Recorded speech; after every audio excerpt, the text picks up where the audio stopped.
everyone. Okay, super excited to be here. Okay, so I'm excited to be here. Before we start, just want to introduce by saying we're going to make this as interactive as possible.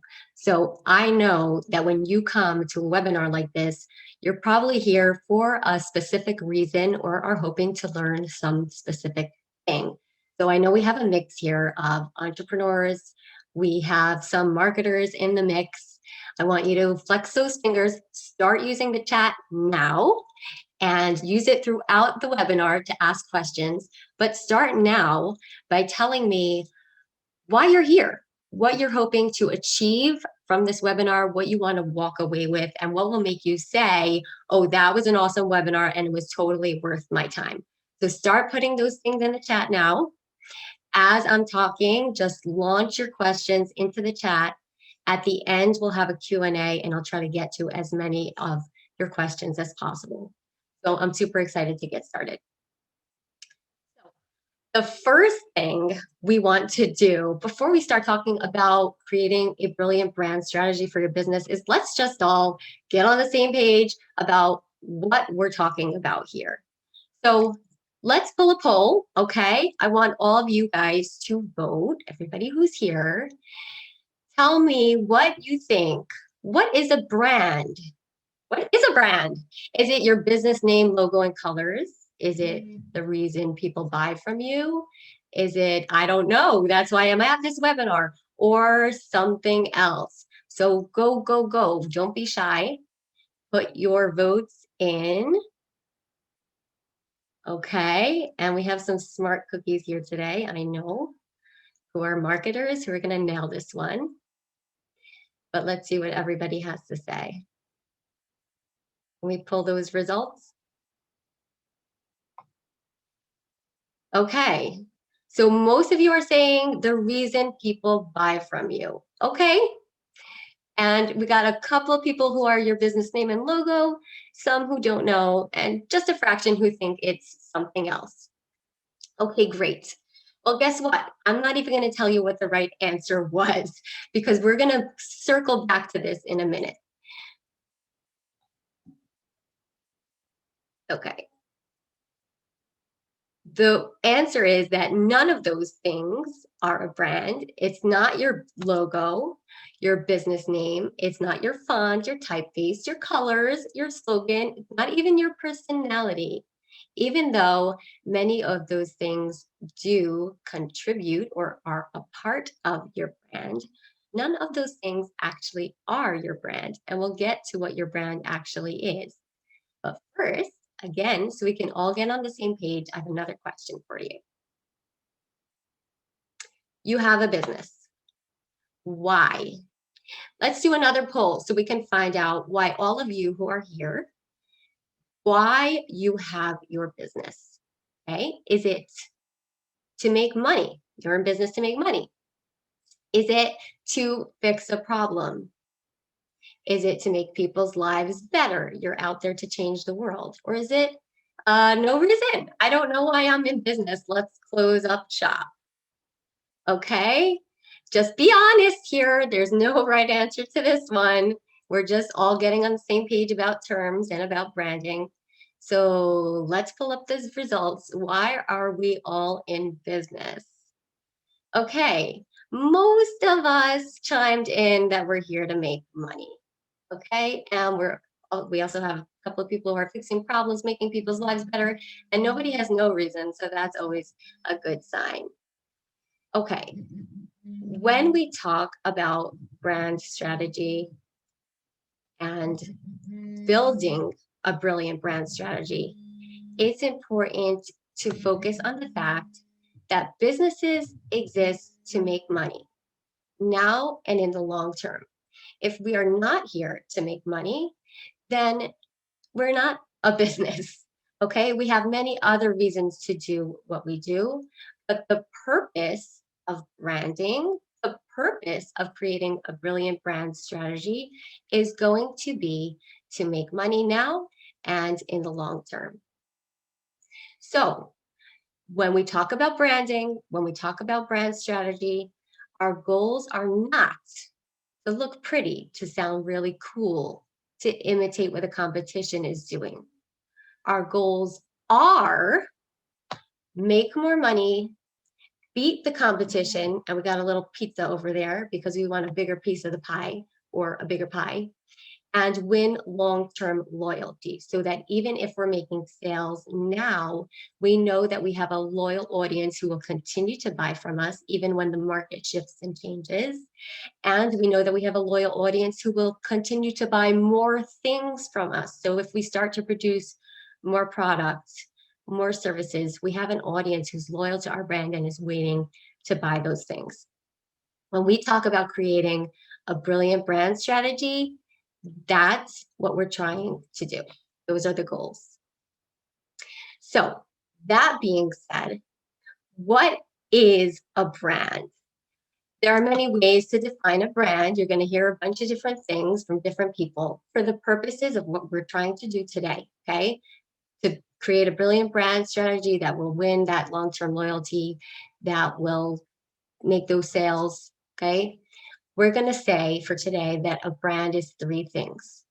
Your unique selling proposition, or the reason why people buy from you, okay? So all of you who said that a brand is the reason why people buy for you, excellent, bingo, okay? It's also your known for factor. So what people instantly think when they think of your brand, what they automatically think of. Chaya Glatt, brilliant brand strategy. Your known for factor. And it's also how we make you feel about yourself. So how do you feel when you are buying from us or when you are associated with us? What emotion does that evoke in you? Those three things define a brand for our purposes of creating a brilliant brand strategy. Okay, we're going to be talking a lot today about your customer. Okay, your customer is going to be a huge part of your brand strategy. So, what do you think? Here comes another poll. What do you think is the most important thing to know about your customer? And keep in mind, we're building a brilliant brand strategy. So, is it how much money they make? Is it where they hang out online? Is it if they own a pet? Do you need to know if I'm your customer? Do you need to know that I have a pet rabbit? Or is it that they are human? Okay, it could be all of these are important, but I want you to shoot your answer into the poll here and tell me what you think is the most important thing to know about your customer. Okay, let's pull those results and see what you guys are saying. Okay, where they hang out online, that will definitely help you with your marketing strategy and knowing where to reach your customers. If they own a pet, you guys don't care that I own a rabbit? Come on. That they are human, absolutely. That is right. Okay, the most important thing to know about your customer is that they are not an ATM. They are a human being, thinking, feeling human being. And I think that this is the number one mistake that I see entrepreneurs, especially in startups, making, is treating the customer like an ATM. So if I sell lighting, all I need to do is tell you, my customer, that I sell lighting. Here's my brochure of products. And then somehow, bling, you're going to give me your money in exchange for my product. That's not how this works, okay? This is how this works. This is your customer's brain. It is crammed with stuff that they already know and are already thinking about. Most of it is about me. So look at my brain. It is packed with stuff that I'm thinking about me. I'm thinking about my breakfast. I'm thinking about my kids. I'm thinking about my job. I'm thinking about my plans for this evening. I'm thinking about my bank account. It's all about me, me, me, me, me, me, me. The only way you can make a crack in that is if you can find a way to make this about me. Which is why when we talk about creating a brilliant brand strategy, we are talking about how you, your brand, will win hearts and minds. Okay. So brand strategy equals a path a way for your brand to win hearts and minds, because that's the only way you're going to achieve those goals of selling more, beating the competition, winning long-term loyalty. So today we're going to talk about how you are going to win hearts and minds. Now, the way you're going to do that is you're going to ask and answer these 5 questions. Now, not every single one of these questions are something that you need to put out there and blast to the world. Sometimes it's something that just you and your team are going to know, and you're going to keep it hidden away as part of your brand strategy. Okay. But you absolutely need to ask them and need to answer them. So we're going to go in depth with examples for each of these 5 questions. Okay. And they are: what is it? Who is it for? Why should I buy it? How does it make me feel? And why should I believe you? So let's break it down. Let's go through these questions one at a time with examples and talk about how you need to do this for your brand. So question number 1 was, what is it? And in marketing jargon, we're going to keep the marketing jargon in the black and white section. We call this your unique value proposition. Now, if you sell a toothbrush, it's pretty simple to explain. We are toothbrushes. If you sell a complex product or service, or you're a B2B, sometimes it becomes difficult to find a way to explain what it is. You absolutely need to do that. So here's what you need to do. In your unique value proposition, or answering the question, what we do, you want to get specific as possible. You want to stay away from generic, fluffy adjectives and the word solutions. Okay. The word solutions is like, okay, let's stay away from that word because it means almost nothing. Solutions for what problem? What is the solution to the problem? You're not telling me anything about what you do. Okay. So a not so awesome value proposition would be innovative home care solutions. Innovative how? Home care? Okay, it's for home care. Solutions? What solutions? What do you do? What do you sell? A better or great value proposition would be transparent wage parity benefits for New York home care agencies. Specific adjectives, who it's for, and what it is. Now, if you're not a New York home care agency, you're going to be like, what in the world? If you are a New York home care agency, you will understand exactly what this business does. And this actually is the value proposition for our clients, Melody Benefits. They have this right there, the hero section of their homepage, and it tells the reader exactly what they do as soon as they land on the page. Here's another awesome example from Damon Elsing on LinkedIn. Okay, this is his LinkedIn headline. And when I saw this, I was like, oh, that's great. Digital marketing for businesses selling complicated and expensive products. Can't get clearer than that. He tells you exactly what he does. Business Express, trusted messenger service for business. 5 words, tells you exactly what they do. Cutest Kids Early Intervention, infant and toddler therapy that propels whole child progress. Tells you exactly what they do. Okay, so in building your unique value proposition, you want to find a way to, in as short words as possible, tell your listener or your reader or your audience or whatever it is exactly what you do. The second question you want to answer is, who is it for? And in marketing jargon, we would call this your target audience. Okay. Now, this is something that a lot of entrepreneurs struggle with, and I hear this a lot. How should I know who my target audience is? I want to sell it to everyone. I want to sell this to as many people as possible. So how do I choose a target audience? So you do choose a target audience. That's what you do. You don't skip this step. And I'll give you some clues and ideas of how to choose a target audience depending on where you're at in your business. So if you're a new business, if this is a startup, you're going to choose a target audience by asking and researching who wants it, and or needs it, who is already buying it, okay, maybe from a competitor, who should be buying it but isn't. Okay, you're going to research the answer to those questions, and that's how you're going to choose your target audience. If you have an existing business, the process of choosing a target audience is a little different. You're going to make a choice of what you want to do. Do you want more customers like the ones you already have? Because if you do, then the customers who you already have, that's your target audience. Or do you want new customers who are different than the ones you already have? Okay, so just to make this more specific and understandable, you have a glasses store, you sell glasses.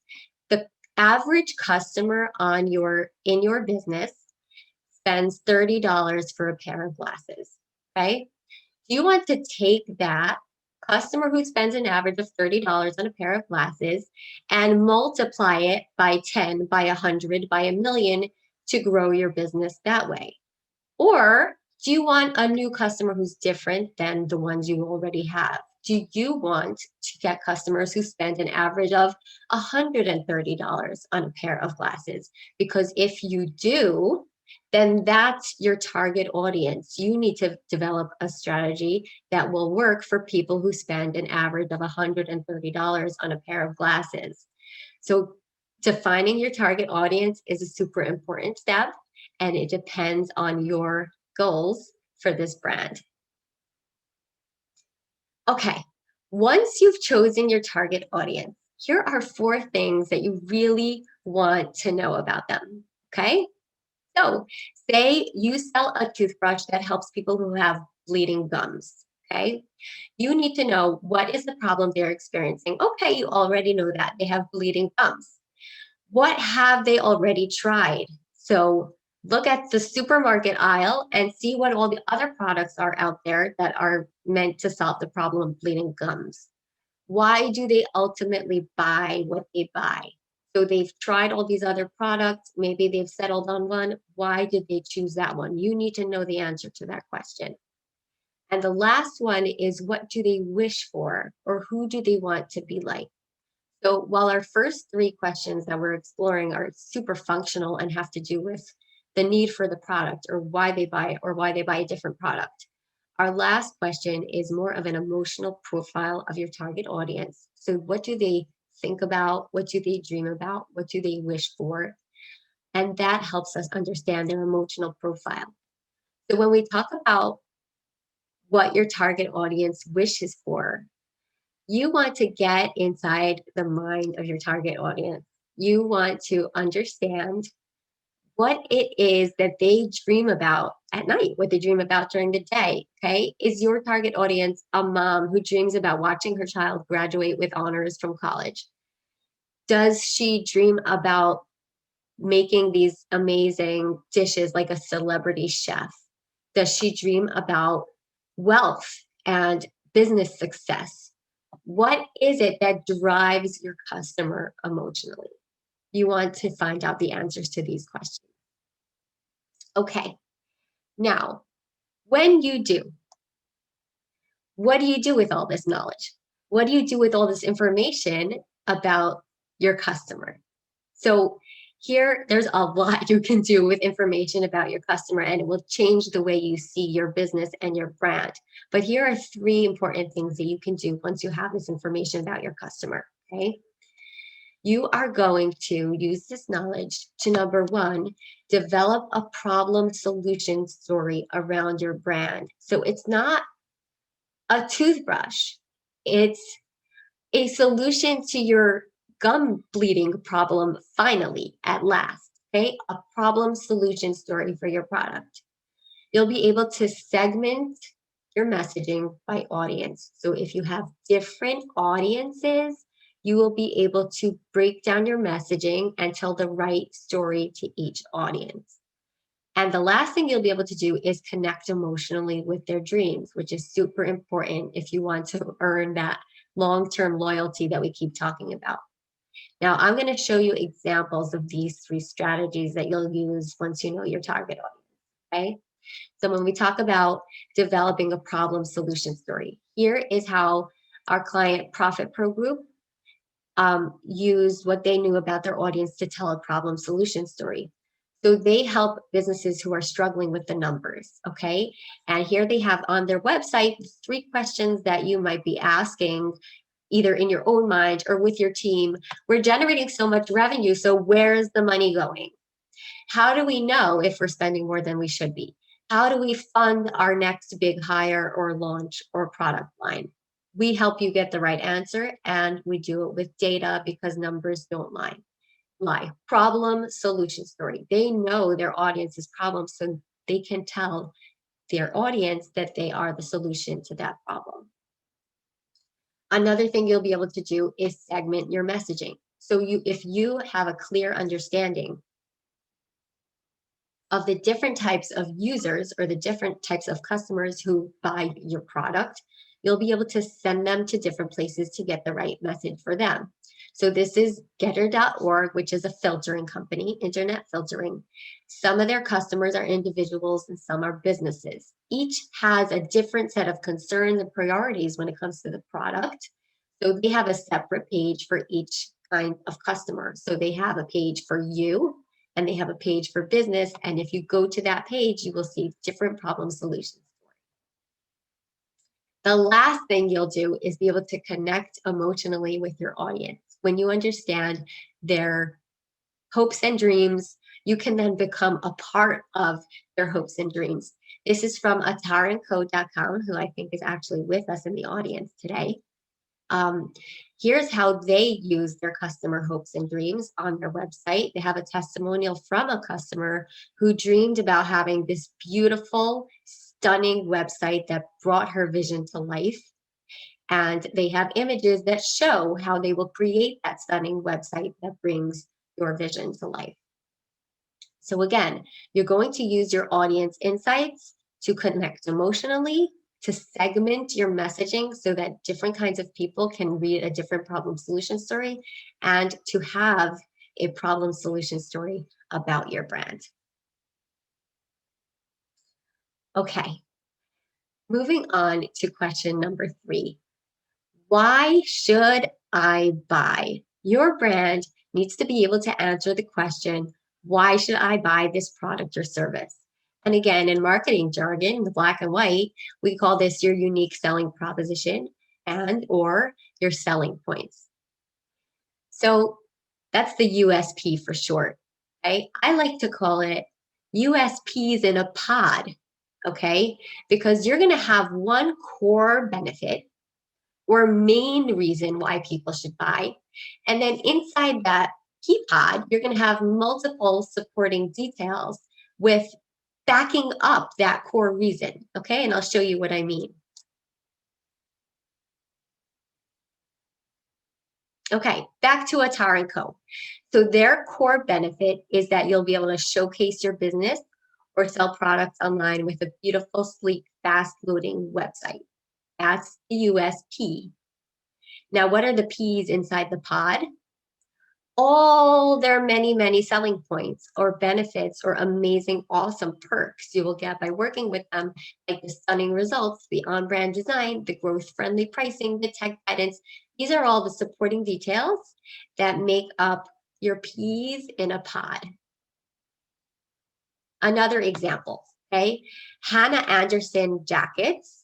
Their core benefit, right? There are so many jackets out there, so many companies out there that sell clothes for kids. Hannah Anderson's core benefit, or USP, is clothes that let kids be kids. Then their supporting details, which you can just see so clearly and evidently in their Google ad, is long-lasting quality and softness, wash-proof colors, loved by moms everywhere, comfort from head to toe. All the little P's inside the pod that point back to that one core benefit of letting kids be kids. One more example from Platinum Teletherapy. So their core benefit, or the USP, is now schools can achieve more. And the supporting details are all listed on their website as well. Like you'll be able to check off mandated services. You'll make therapy work towards school outcomes. All of these are the peas in the pod of their USP. So just a quick recap because we've talked about a lot of things. So let's go back to the questions we're answering. What is it, which is your UVP? Who is it for, your target audience? And why should I buy, which is your USP or your peas in a pod? Okay. Now, what if your product isn't unique? Because we talked about a USP. There's going to be something unique or special or a core benefit to your product. What if there's nothing unique? What if you sell milk or water bottles? And there is really nothing different about your product. Let's pull a poll. And I want you to tell me what to do if you have this issue. Can we have the poll up? We have a poll for what if your product isn't unique. Thank you. What should you do? Should you find another product to sell? Should you find a way to make it unique? Okay, dye your milk purple. Should you find an emotional hook or just throw up your hands and close your business? Okay, don't say close. Just a clue. All right, everybody, tell me what you think you should do, and then we will pull the results of this poll. Find a way to make it unique or find an emotional hook. Absolutely. Okay. You guys are so smart. Awesome audience. So if you can find a way to make it unique, great. That is not always possible. Okay. Spoken to multiple businesses. People don't want to rethink their whole structure, create a new product, and you don't necessarily have to. Even if your product isn't very unique, you can find an emotional hook. And even if your product is unique and there's nothing else like it on the market, you also still want to have an emotional hook because today it's unique, tomorrow it may not be. So we want to have an emotional hook regardless of whether it's unique or not, which is why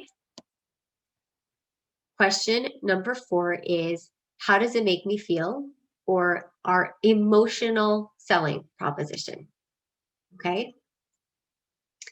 So if you look at brands like OXO, who sell things that there are just so many brands who sell the same thing, you will find that many of them have an emotional hook or an emotional selling proposition. There's something about this brand that makes you feel a certain way, and it's done intentionally, not an accident. Okay. So the company OXO makes household containers. If you haven't heard of them, you should go check them out in the Container Store. They're so much. Their emotional value proposition, or what they want you to feel when you are connected with their brand, is you are better. Okay. Because you're more organized and have everything all perfectly arranged in containers, you are better than everyone else. They want you to feel that way, and they carefully craft all their messaging and their images. They probably rely heavily on images to communicate that feeling of, because you're so organized, you're better. Here's what Nike wants you to believe or feel in relation to their brand. Now you're a real athlete. Because you're connected with Nike, you're the real deal. Everybody else is losers. With Nike, you're a winner. Or if you look at our clients' inventory ahead, okay? They are a online platform for inventory management. They have a very clear functional value. Their emotional value is, don't be just another seller. Get ahead. They want you to feel that you're smarter and savvier than that other guy because you're using this platform. Okay. So once you've had that emotional value proposition, we're going to have to answer question number 5, which is, why should I believe you? Okay, remember that customer's crowded brain packed with me. Once you've managed to make a chink in the armor and get inside their mind, they're going to want to know why they should believe you. In marketing jargon, we talk about social proof. It's all about collecting and presenting evidence that makes people begin to believe our claims about our brand. So now you guys tell me, okay, let's do a poll. Everybody chime in. What do you think makes customers believe our promises about our brand? Can we have the poll up? It's going to be, is it testimonials? Is it stats and case studies? Is it celebrity endorsements? Or is it of the above and then some?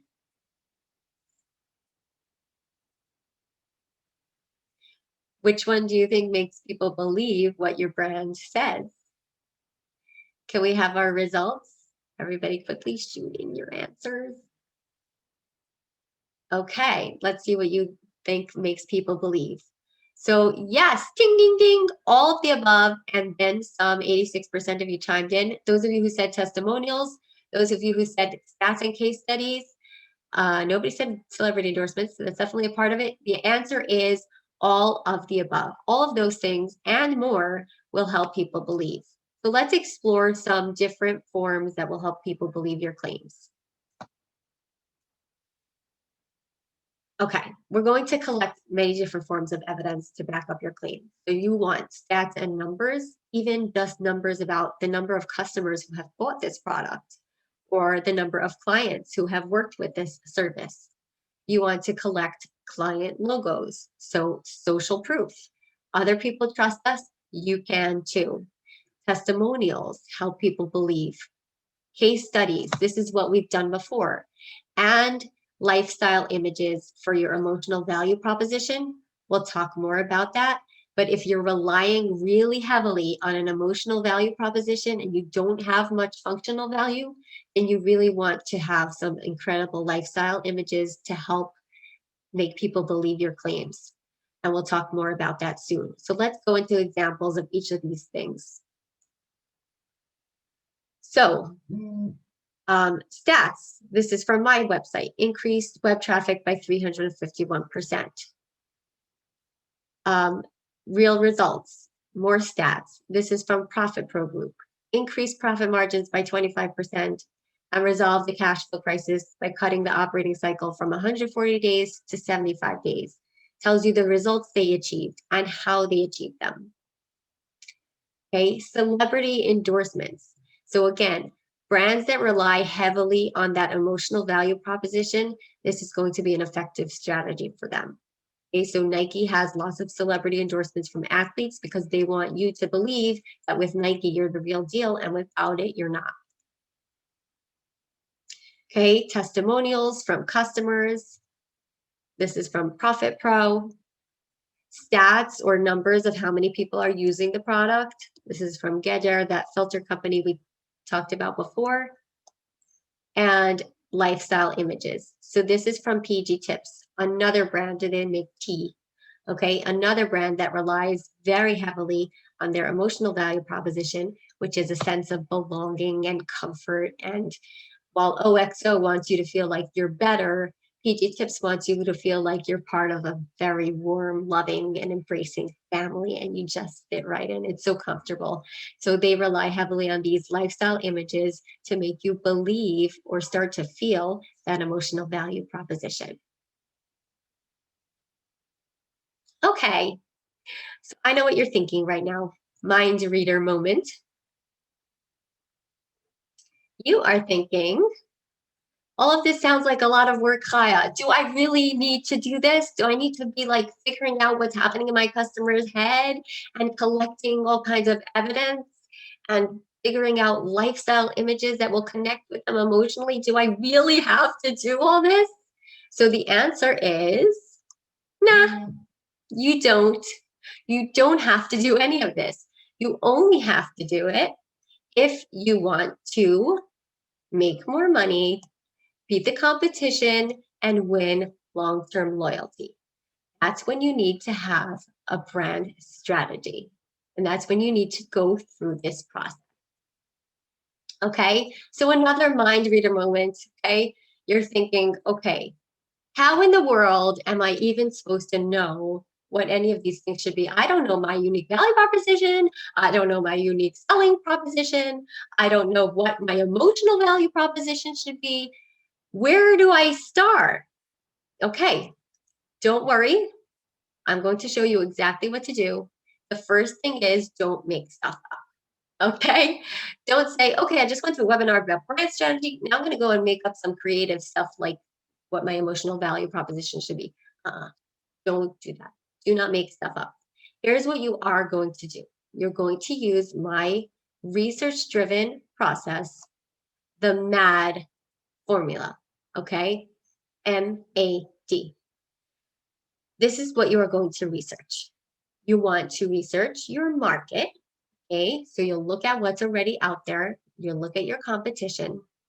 You want to research your audience. That means find out what your audience wants, knows, feels, or wants to feel. And you want to research your own brand's DNA.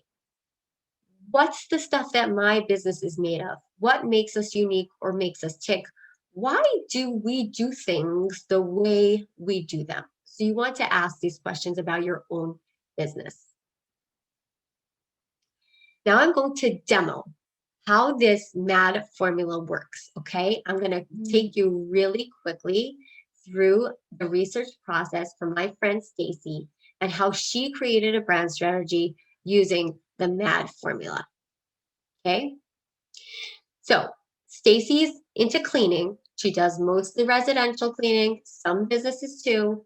She's located in suburban areas of Philadelphia. Now, what's happening right now with you, Stacy? Well, she says people love my work and my name has spread through word of mouth. But what I want to happen is scale my business by building a team trained in my special cleaning methods. So she's looking to grow my clientele proportionally with my team and increase revenue. I need the right brand and message in order to land more clients. Okay. So now we know what Stacy's goals are. She wants more customers like the ones she already has. And now let's take her through that MAD formula. Okay. So we're going to look at the market, what's already out there. We're going to look at her audience, what her audience wants, knows, or feels. And we're going to look at her own business's DNA. Okay. What's this business made of? What makes us tick? What's different about us? Okay, now because it's MAD, we get to go backwards. So we're going to start with DNA. Okay, so Stacy's DNA is her passion. Whoops. She loves cleaning. She loves transforming a space into something beautiful and spotless. Her unique selling points, according to what she believes, is that she has a system for everything. So if she's cleaning a silverware drawer, she'll take everything out. She'll wipe it down. Then she'll put in a liner. Then she'll wipe each piece of silverware. And then she'll put it all back in a super organized way. And that's just one example. Stacy has a method to every single thing she does when she cleans. And that's why she has these stunning results when she's done. Okay, so now we know all about Stacy's DNA. Let's explore her market. So let's look what else is out there. And this is really a quick, superficial look, but we're going to look at other cleaners in the Philly suburbs. And we see GB Cleaning Services, which is all about quality, consistent, dependable work. There is a company called Fantasy Cleaning Service, which specializes in commercial. We see that from their website. There is a company called Philly Made Green, which is a brand that focuses on eco-friendly cleaning practices. So now we see what's out there. The last and most important piece of all is to look at Stacy's audience. So what do we want to know about Stacy's audience? We want to know what problem they're trying to solve. We want to know why they chose to work with Stacy, why they stick with Stacy once they hire her. We want to know what their pain points are about other cleaning services. What do they not like? What drives them crazy? We want to know about their emotional needs, their attitudes about themselves, and their values, okay? The only way to find out the answer to those questions is to ask them, to talk to them directly, or alternatively, to hang out online in places where they hang out and find out what they are saying about this. So we interviewed Stacy's customers and we collected some of the things that they said. Now, if we were doing this in real life, we would want to have a lot of data, as many answers, as many interviews as possible. Okay, for the purpose of what we're doing right now, we're just going to look at what a few people had to say and highlight the areas that really stand out to us as okay, this is an opportunity for our brand. So people said, when your cleaning lady changes her schedule on you for the 100th time, seriously, this is a love-hate relationship. Can't live with her, can't live without her. Someone else said, Wednesday is my favorite day of the week. As soon as Stacy comes, I take a deep breath. I feel like everything is under control. And you see, we highlighted all the emotional things or the pain points that people said. Honestly, if I would keep Stacy, I would keep Stacy even if she upped her rates even more. You don't know the other services out there. They are totally not predictable or on time. And they'll do an amazing job once or twice when they want to impress you. But the eighth time, it's like, was a cleaning person here or not? Because I can't really tell the difference. They just rush in, out, take your money. It's not like you have any control over them at that point because they know you're totally dependent and you have no time to start firing or hiring. Okay, so we got lots of emotional responses to the questions that we asked, which really gave us a lot of information and insights to deal with in developing Stacy's brand, especially driven by her target audience. So let's see what we can do with all of that. Okay, using all this information that we've collected with the MAD formula, the market audience DNA. Okay, where is the opportunity? Where should we begin our brand identity? We want to look at where our DNA and our audience's functional or emotional needs overlap. So the things that they really want and need and care about, and the things that we're really awesome at, that's the perfect connection point where we can explain to them about who we are as a brand, the things that they want and need, and the things that we are awesome at.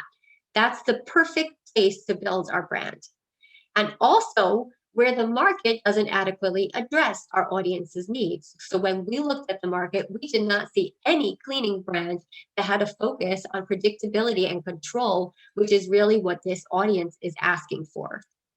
So collecting all that information, we are focusing on the areas where our DNA and what our audience wants connects the most and where the market isn't really providing anything. So our insights about Stacy are that her customers have a functional need for house cleaning. They have an emotional need for predictability and control. That control theme came up a lot in our customer interviews. And because it's in her nature, Stacy has been naturally giving them that sense of control without even realizing it. And no one else in the market is telling this story. So here's what we're going to do. We're going to create a brand that manifests the USP plus a sense of predictability and control in her brand messaging, in her brand visuals, in all her brand practices. We're going to communicate this message. So when we're building out Stacy's brand messaging, we're going to consider using business names like Control Clean or Clean Control, or maybe something more subtle. And the same for our slogan. We will map back to how we make you feel. Our marketing will include details, selling points that emphasize that high level of predictability and control to our audience. And we will back up every promise with specific evidence or details. When it comes to our visuals, to our colors and our logo, we're going to use black because that communicates power and control, but to avoid coming across as too high-end or snobby for our industry, right? We're not a luxury service. We're just offering you a lot of control. We will offset the color black by another color that's commonly used within this industry, maybe blue or green, which are commonly used with cleaning brands. And because our audience is suburban or has mid to high income, we'll use images that reflect that reality. So we want to use images of homes that look like yours, not necessarily homes that are over the top luxury homes, because that's not our target audience. And then we also want to focus on our practices. So, not just how we market our brand, but what we actually do as a brand. We will make an effort and intentionally put our customer in control with every practice that we can. And Stacy came up with the idea of texting before and after pictures to her clients who are maybe at work and not there when the cleaning is being done, or delivering schedule notifications with an app so that they can always feel that sense of control, and giving our team a checklist to leave behind so that clients know all the detailed cleaning that we've done.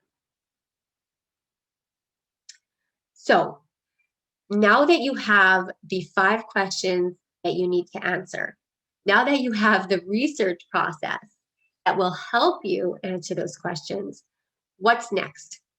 Okay. If you've gone through this process, and it can take time, and that's okay. It is an in depth process, and it's okay to give it some time and work on it over time. What you can do is you can get my free copywriting guide, which will help you use all those insights that you've gathered to write effective copy for your business and to communicate that brand message. So if you go to chayaglatt.com, you can download that step-by-step, fun-to-read PDF. It has fillable worksheets and samples, a little splash of madness in there, and you can actually use that to implement your brand strategy in your copy for your business.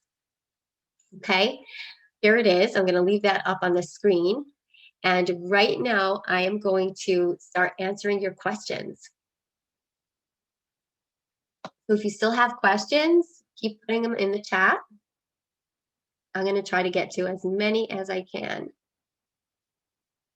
Okay, so the people who want to see things again, you can watch a replay and you'll be able to see everything again. Okay. Okay, what is the best way to get feedback from clients? Call them, online surveys, or email. So all of the above. You want to get feedback from clients in as many ways as you can. I find that having direct conversations with clients is the best way, because they will say things that they would never say in a survey, and you can ask them open-ended questions like, I've asked clients, well, can you tell me a little bit about how you got to where you are today? Like, what are your characteristics that made you successful? And they will answer those questions using very rich, spontaneous language that I wouldn't get from anybody in a survey. So definitely having those conversations is great. If you need a huge quantity of data, then a survey is more effective than having direct conversations. How do we compete with when there are major players with bigger budgets than us? So that's a hard question to answer without knowing more information. But if you're competing with a major player with a huge budget, you might want to choose a niche market to focus on. So a very specific target audience where they have a specific need that you can fill for them.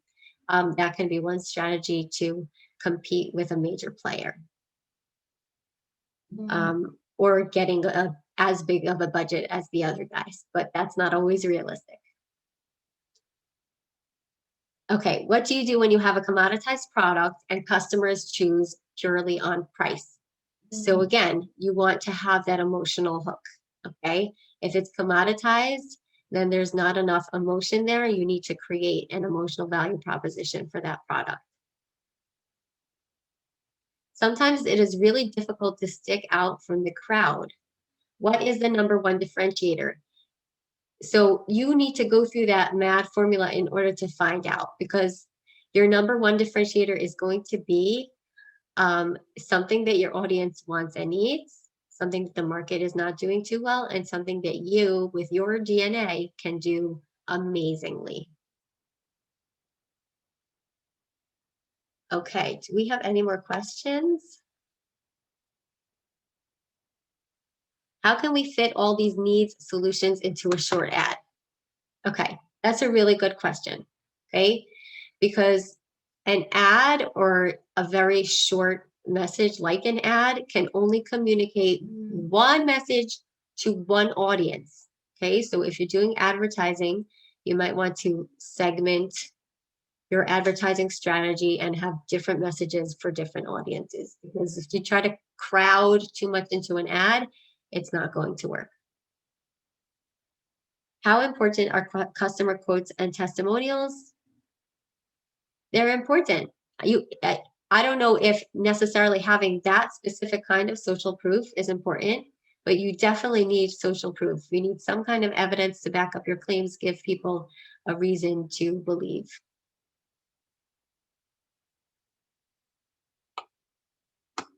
Okay, let me see if there are any more questions added.